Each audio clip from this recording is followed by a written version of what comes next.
Yahudi atau bangsa Israel dipercaya sebagai bangsa pilihan Tuhan. Karena itu, pada kaya raya dan juga pintar-pintar. James Heckman, ekonom dan penerima Nobel di tahun 2000, menemukan bahwa investasi dalam pendidikan pada usia dini, mulai dari bayi hingga usia kira-kira 4 tahun, memiliki pengaruh yang besar pada kesuksesan di masa depan. Jadi, sebenarnya ada nggak sih hubungan antara cara didik anak Yahudi dengan kesuksesan mereka? Atau memang, ya karena ada dipilih ya, jadi pasti kaya. Karena faktanya hampir 70% bisnis dunia dipegang sama orang Israel. Yuk guys, kita bedah. Mana tahu ada yang bisa kita pelajari. Ternyata riset dari Dr. Stephen Kaleon yang bekerja di rumah sakit Israel selama 3 tahun, dan setelah itu dia juga melakukan 8 tahun research, menemukan bahwa di usia dini orang Yahudi telah melatih kecerdasan sejak dalam kandungan. Ibu hamil di Yahudi mengajak anak-anak mereka berdialog melalui lagu. Mereka memperdengarkan musik berupa musik instrumental atau klasik sejak kandungan. Bahkan menyelesaikan masalah matematika saat di dalam kandungan. Tujuannya apa? Untuk melatih janin. Dan bukan hanya istri,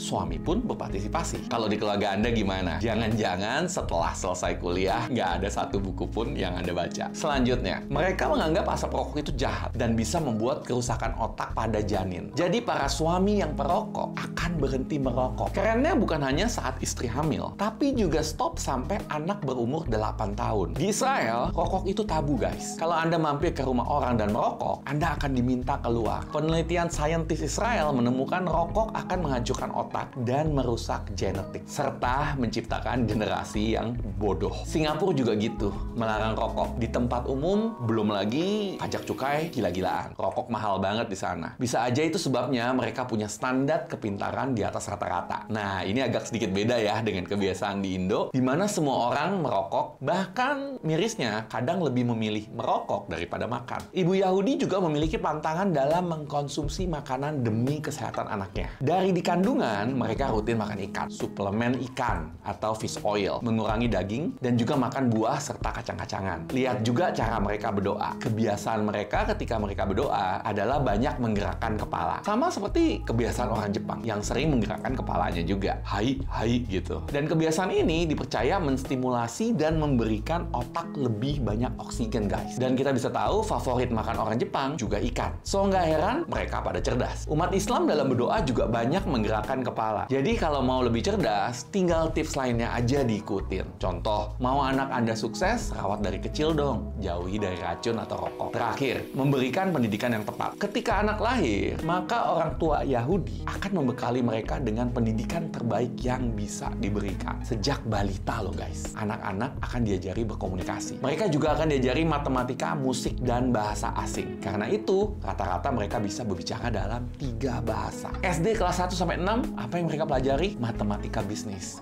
Olahraga favorit adalah memanah dan menembak. Alasannya apa? Belajar fokus dan presisi dalam membuat keputusan. Mereka juga lebih menyukai belajar sains dan membuat project. Nah, ini penting nih. Belajar. Mau sukses ya belajar. Nggak ada orang yang bodoh, yang ada orang yang nggak mau belajar. So, bisa nggak sih kita sepinter dan sesukses mereka? Saya rasa bisa. Sukses ada polanya, ikutin polanya, ubah kebiasaan buruk kita. Tapi saya nggak bilang gampang ya. Lagian sukses emang nggak gampang. So, gitu aja guys. Saya Coach Didi Chandra. Salam miliarder.